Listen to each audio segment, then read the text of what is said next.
Oh, you know Hmm. something? Sorry. Before I actually do the introduction, this will just be on tape. I didn't put the prologue into the cooker for you. Oh, well, it's in your notes, right? Yeah. Oh, do you have my notes? Yeah. Okay, you can just read it from there then. Okay. Well, just let me know because I'll have to flip over to it. Hello. This is Time Enough Podcast where we talk about the Twilight Zone and beyond. This is Matt talking to you. In his car off to the side of a road is Andrew. No, no, no. See, I'm in a rocket. I've crash He's landed in some really weird place. It's not Earth because um like I can't breathe. I oh, guess if I okay. open the door it would all change. Right, right. Is that Seems is very it similar to Earth. there's probably just people farting outside and that's why you can't breathe outside or the There's a car. green haze on this planet. Okay. Today's episode is I shot an arrow into the air. I kept writing sky over and over. No. No, I guess I'm not a poet and I don't know it, right? Because I did it's based on the somebody's poem. I forgot whose poem to be perfectly honest. But I did find out things about the people that are involved with this episode of the Twilight Zone. So I'll do that thing. Corey is played by Dewey Martin, who rubs shoulders with some notable leads. He appeared with Humphrey Bogart in Knock on Any Door and The Desperate Hours. He added Kirk Douglas to his CV in The Big Sky and Dean Martin in 10,000 Bedrooms, where he had to fill in for an absent Jerry Lewis. He has some notable genre credits as well, with A Thing from Another World and Land of the Pharaohs. Edward Brins played Colonel Donlin, and his credits go here, there, and everywhere. We got Juror 6 and 12 Angry Men, an appearance in North by Northwest, Patton, and that's just the film work. His TV credits ramble extensively. Spots on MASH and Voyage to the Bottom of the Sea caught my eye. Director Stuart Rosenberg made some real stuff, man. Television seems to have been more of a dalliance, and the man helmed some notable films such as Cool Hand Luke, The Amityville Horror, and Voyage of the Damned. Dang. Village of the Damned or Voyage of the Damned? Voyage. I don't think I've seen Voyage of the Damned. Maybe because of the village is why it caught my eye. Anyway, Cool Hand Luke, Amityville Horror, that's good enough. Yeah. Yeah. Yeah, you can't disparage those two. I guess No. you could disparage the Amityville Horror if you're not a horror fan, but if Well, you are a it's horror also fan, you can't. it's also the bunch of garbage. None of that happened. That's a movie. These movies aren't real. This is not. What? This Your was main not. the movie lied? The Arrow 1 was not the first spacecraft that went into space or did not go into space, I guess. Yeah. Okay. I guess go ahead, give us that prologue. All right, I gotta. Am I still on? You have your old picture with your hand. That's Yeah. fine. So see, it won't be able to do like both at once, That's but fine. we're we're gonna make this shizer happen. Here we go. I emailed it to myself. Did you put Here we are. did you put a description for the email or did you send it blank with no subject? Bzz, bzz, bzz. Nope, nope. All right, here we go. We're gonna do Rod Serling. You can't see it, but my teeth are like dry. Okay. Okay. Her name is the Arrow One. She represents 4.5 years of planning, preparation H, and training, and 1,000 years of science, mathematics, and the projected dreams and hopes of not only a nation, but a world. A world. She is the first manned aircraft into space, and this is the countdown. The last 5 seconds before man shot an arrow into the air. All right. Yeah. I feel like your Serling has a little more camp in it, like a little John Waters in it, which I guess makes sense for a guy that was doing Serling impressions at burlesque shows. Yeah, it was meant for the back row. You know what I mean? So the subtleties aren't going to read from that distance. Right. That's fine. Yeah, this is another one where it's kind of this weird, like pre-space race really taking its own flight look into what they thought the space race might be, I guess. Yeah, I mean, you can't beat science fiction period that was done prior to the actual, definitely from space exploration and the moon landing, but just NASA kind of in general. It did, how the ships looked and what a rocket looked like could be anything, what other planets looked like could be anything. I mean, I love stuff like that because someone like no one past when space exploration was actually taking place could ever see it the way that the people that saw that original broadcast must have seen it, because they're like, you watch it and you're like, okay, no, that's Earth. But other people watching, like, maybe, you know Well, we did the Lonely, which used the same location as a an asteroid. not So true. Yeah, so true. a few weeks earlier they called it an asteroid. So Yeah. maybe they were just like playing mind games with that dude too, and he was actually on Earth the whole time. Bro, maybe. No, I love stuff like this, man, because this reminds me a little bit of EC comics, you know and those always had that really, like, sort of grim snap ending, Yeah, and so even though Twilight Zone, it has some episodes that definitely fit that, this is one of the ones it's meant to be a real, oh man, except kind of. EC Comics would have had Corey eating his crewmates' entrails. No, that's you know That's more for and the Vault Corey, of Horror, I guess. well, I mean, Corey was basically there. I mean, he wanted to kill everybody from the top, pretty much. I mean, there, like you said in your notes, there was no psychological profile whatsoever on this guy. Yeah, or they failed. I mean, that could have been it too. But Yeah, maybe he yeah, was a cop. I thought this one was kind of weird for, I mean, having such an extensive kind of not Serling's prologue, but like, like actual film prologue. Yeah, there was a lot of, I guess, I don't know what you call that. Then now we call it stock footage. Right, they got that, but they have their mission control, which I just thought was funny because like 8 years later, you'd have such a super swank looking one. This one's Yeah, I pretty know. lame, though it is probably more like what the Mercury mission control look like. So Yeah, I was gonna say, this would have been CBS, so they could have gotten a hold of something, from their newsreels and stuff.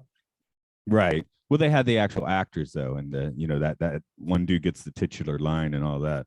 So Yeah, that's true. That's true. is it like extra pretentious if you've named your show after a poem and then you have someone say it in the episode, or does someone have to say it in the episode now? Oh man, I don't know. That could get really corny really fast. I think having the line though, since it was a poem, having someone say that, I think is going to be good for the people that then want to go back and read. So you gotta figure science fiction heads were really into the Twilight Zone. So anything that was based on like a Matheson short story, or anything like that, they would eat that up. And plus they'd get on Twitter and talk about how poorly translated the story was. Yeah, I just have to bring it up as we time enough podcast. Oh man, See, that was baked in well, right? yeah, no, that didn't seem like forced at all. That just seemed super, very, totally natural. Yeah. So I guess the production crew were a bunch of sadists at this point because they've now like dragged themselves out to Death Valley to film, and late summer like several times. I've been to Death Valley. It was January. It was pleasant, but I was gonna say you're not gonna catch me out there anytime except winter time. yeah. Oh yeah, it was around New Year. That was fantastic. It was very comfortable. So I Yeah, think of yeah. Death Valley as a very comfortable place, but it wasn't July or anything. But yeah, these guys, I think filming of this was around like like September or something. So, and they It would have been Owens messed up. Valley, Death Yeah. Valley, they got themselves out there like several times. So, and they really did give them canteens with holes in it. and they gave him a metal notepad in Death Valley. It's like, yeah, no, for real. Like when he throws the notepad to the ground at one point, it would have been funny if it was fused to his skin and it wouldn't come off. There were some things in here, and I didn't know if they were like space canteens or retro canteens. And was that a space triangle fire or a retro triangle fire at night? It's hard to know. I mean, that's again one of the reasons why I love sci-fi that was done prior to when there was reference for all of this stuff. Because they really could just make up whatever. This little the box with a coat hanger, and tinfoil covering it. That really could be like some sort of a transmitter. I love that stuff. I love it. Space was never as cool as we thought it was going to be. Never. Are we sure? No, I'm sure. They find the New Horizons is pretty cool. That's You really think so? Yeah, that flew past Pluto. You got photos of Pluto. That was pretty hip. Oh no, I'm not talking about as far as what we learned from it. I'm just talking about the way everything looked. Right. Okay. Everything's so utilitarian and like I don't know if you've ever seen like a rocket. So the inside looks when they get the shell off there, but it just looks like some jumble of an engine. It just looks like it could come from a car. There's nothing cool about it. Well, when they made this, they're on a TV budget, and they're only like 2 shades past, Flash Gordon rocket ships on wires, right? So True. this is already pretty forward looking. I was reading where, like in the 50s, they started showing like Flash Gordon serials on the air again under the name Space Soldiers, right? And everyone loved it because like those 30s effects, they actually had something of a budget, and they were like so far beyond anything sci-fi on TV to that point. Yeah. Because no, I love that stuff. I mean, Captain so Video was like what, cardboard boxes, I think, or something. But that's so great though. It's like, it is man, great. let's go back to that. Yeah. That's like, let's if it has to look really great, put it off in the distance, spray paint something. For space boobs in space. That scene where they're retrieving the video transmission or whatever. I mean, that was like a baby gate, a Ghostbusters backpack. I mean, I had so much fun using bullshit to make that thing. Well, when we were kids, what did we do for it was a Playmobil spaceship when we with a black glove over a black blanket with holes in it. That was fantastic. Stars and the planets. Yeah, no, it looked fabulous. That was all I was trying to do, is recreate that. And at the scenes where it shows the spacecraft actually moving through, I mean, I just had it on a barbecue skewer, and it was a toy, same thing as what we did when we were kids. And I put it in front of a black sheet with a light behind it. I mean, there's like nothing changed, basically. So Stan Lee kind of took the concept and did better with this, right? This is kind of the crap version of the Fantastic Four. Oh my god! This would be like, Fantastic Four ate each other. This is like the Donner Party, the Fantastic Donner Party.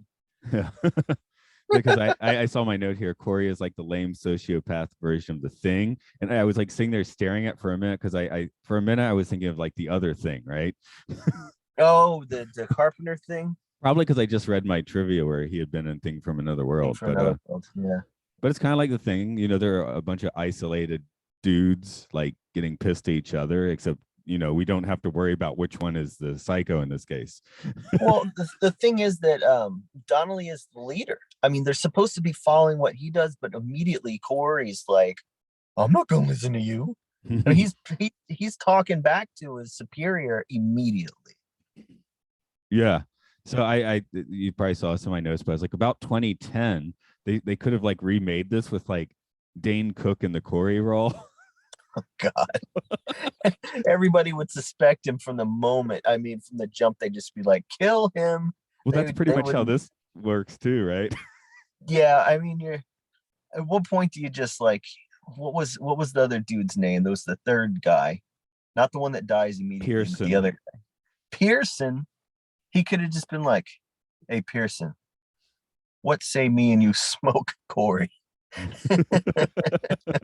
But he was trying to do the right thing. They did well with establishing Donnelly as any kind of leader would be. He's interested in saving everybody. They are his responsibility. So as much as he probably did want to knock the shit out of Corey, he did care about his survival.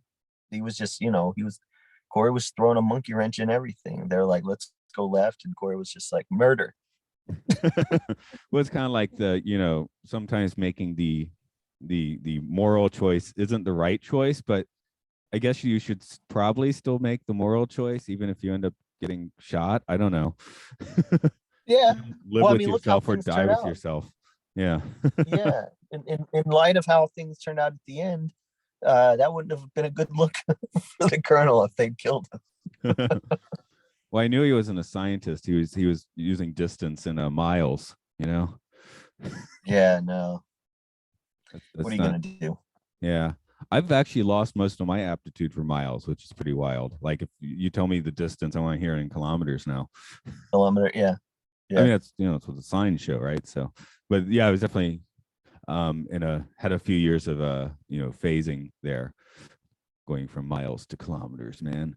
Yeah. Another thing that made him a rank bastard was when he drinks his water and it's just like pouring all over his face. If you're Right. trying He to. doesn't even want at the point where they're not exactly sure the guy is dying. They're over talking to because there's a crash. And most of the people in the crew are dead from this crash, but four survive. One's just hurt really bad, and so they're trying to keep him alive if they can and treat him well. And they want to give him some water, and yeah, Corey's like, "Don't give him water, he's dead." You hear him going like, "I'm not quite dead."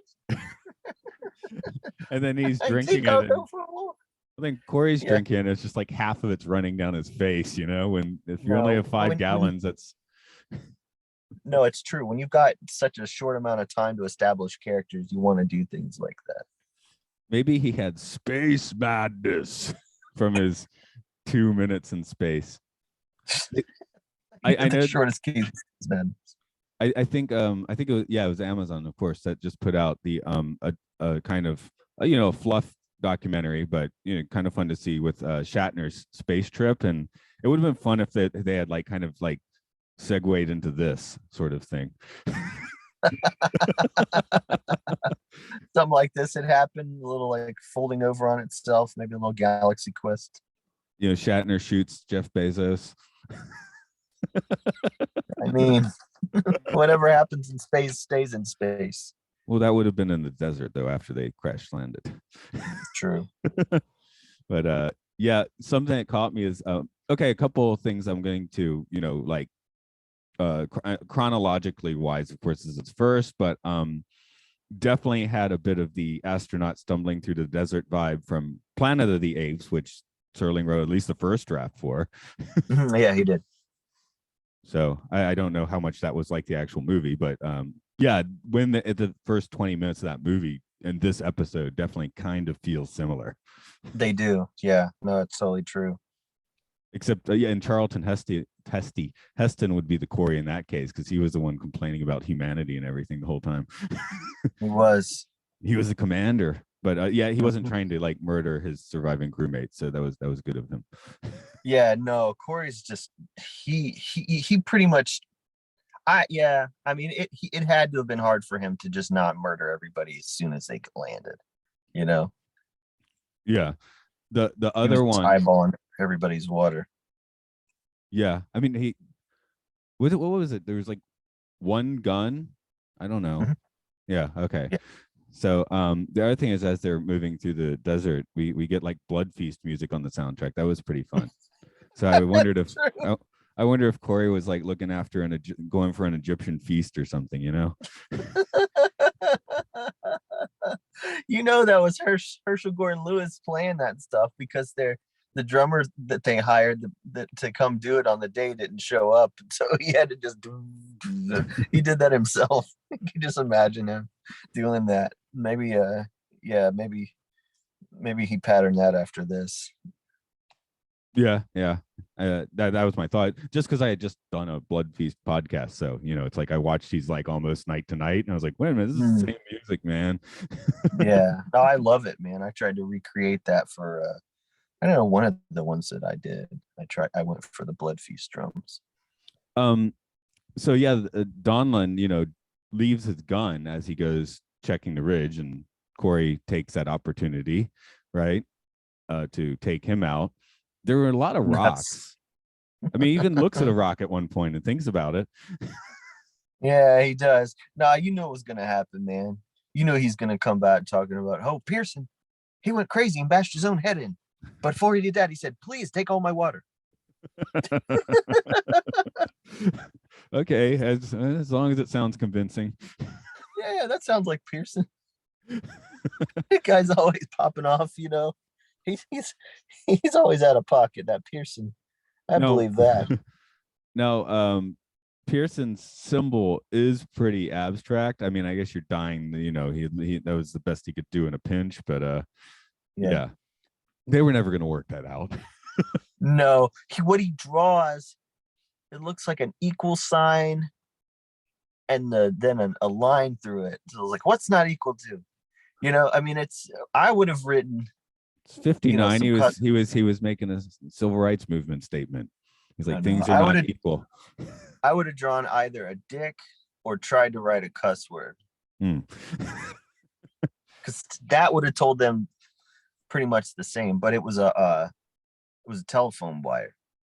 Okay. But yeah. But why in space would you be thinking about that? You know? Exactly. That's not really a connection. I mean, well, obviously, it's easily like, oh, geez, that's obviously not in space. Yeah, he just didn't have the energy.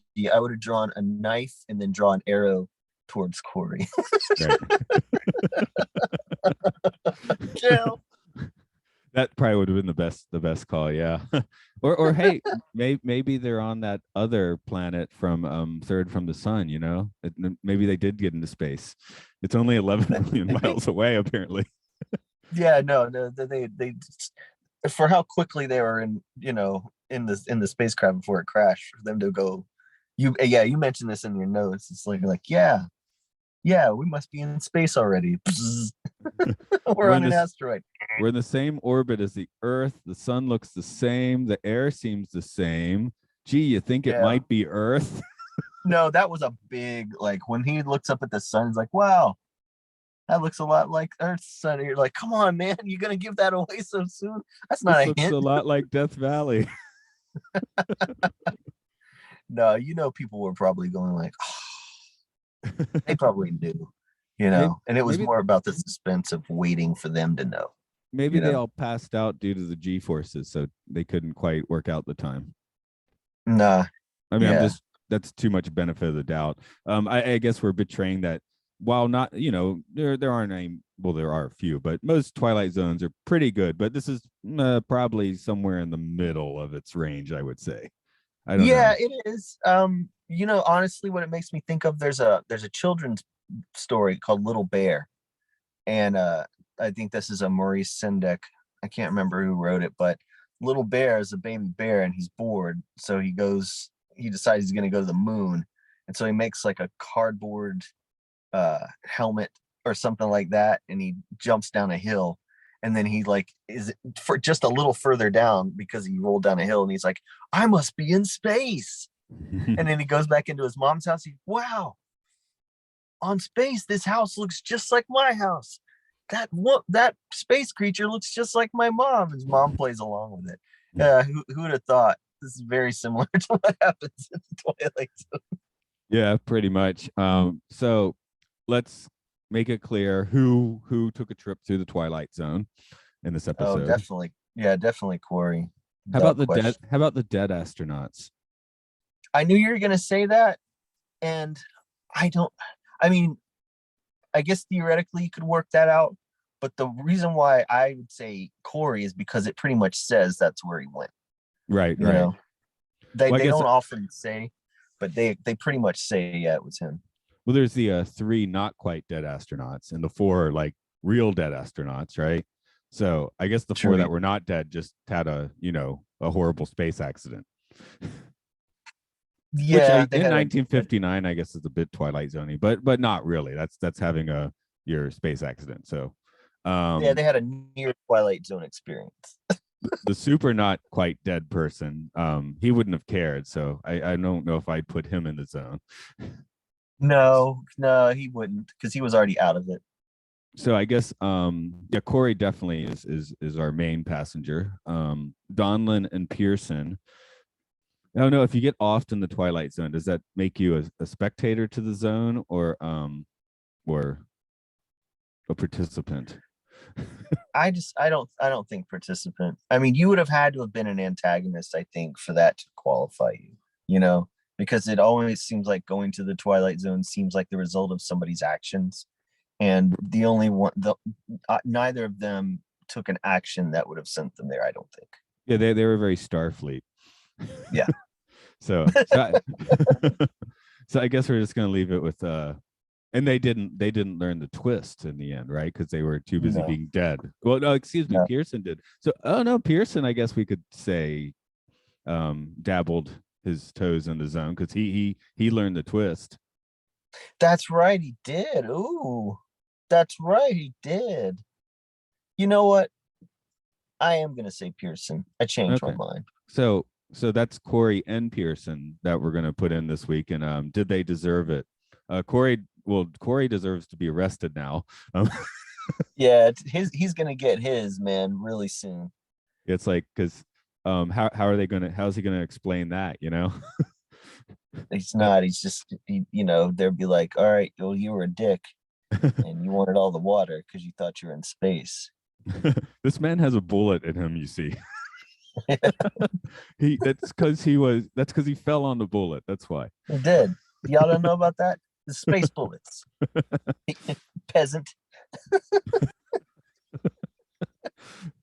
Yep.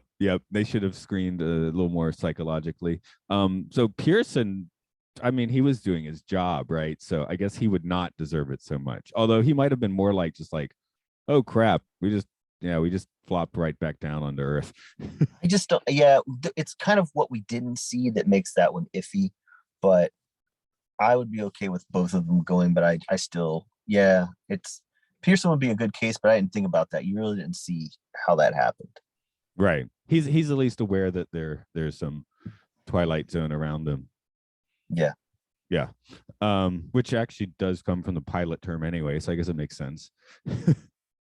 Although they landed in the pure day zone as far as those atmospherics are concerned. Yeah, it's true. On the tripometer, where do you want to put this one? Oh gosh, it's hard to say because after talking through it, I feel like the suspense works a couple different ways. One is like when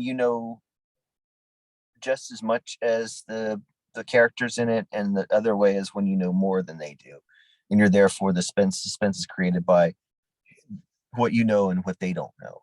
And that is hard for me to gauge because of how early on it's very obvious that they're not on Earth because of what we know about other planets and stuff. And so gosh, the original airing tripometer would be higher than what it is now. But I don't know. What was the scale? Is it 1 to 5? It was 0 to 5 if you want, but yeah. 0 to 5. I feel like I used 2 in the last one. I'm gonna give it a 2. Okay. I was gonna go. I think we were 3 on the last one. Yeah, it's gonna go 2.3 because I like decimals. But actually there's one thing where they're kind of, it looks kind of like The Lonely with using the similar location. Yeah. And then you were mentioning the airing date, it would be trippier. However, in broadcast order and in this podcast, the previous episode was Third from the Sun, which to me kind of has a similar vibe. I don't know if you've watched that one recently, but no, but I know which one you're talking about, and I never considered the air date. People have gotten kind of the vibe of Twilight Zone at this point, so they might have been kind of wise to it. Yeah, and because Third from was last week, so I guess it's not really a spoiler anyway. But it's got the guy, they're leaving the planet with nuclear destruction, and it turns out their new planet is Earth. Hence me joking about the 11 million miles because that's what they say. Yeah. But yeah, I feel like that, and they have the guy back on the planet that's kind of like the creepy dude. That he's not Corey psychotic, but he's far creepier. So I feel like in this case, it's an anthology show for the most part. I take these like, bit by bit, right? Yeah. But in this case, I do have to feel like, one, maybe these aren't good back-to-back airing date episodes.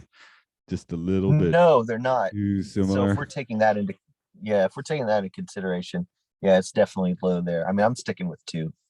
Yeah, we're pretty much in the same place. I felt 2 Yeah. was a little bit too late because they had space stuff, but yeah, Twilight Zone does space stuff a lot better in a lot of other places. Um, I definitely like the Corey performance. That was a great performance. Oh yeah, no, to know that he did comedy, I mean, that makes total sense because they're often the ones that can play menace really, really well.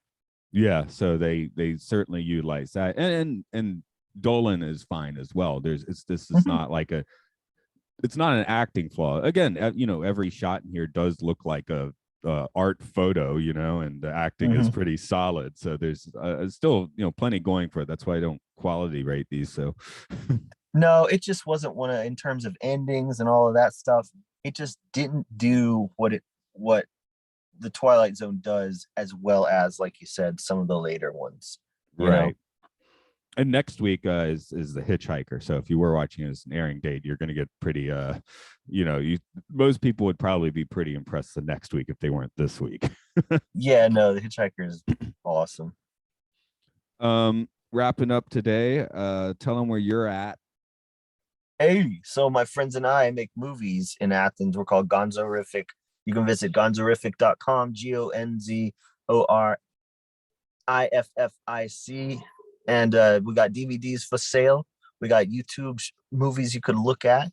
And we have also, well, no, we don't have anything coming up. I'm in the writing stage now as this is airing.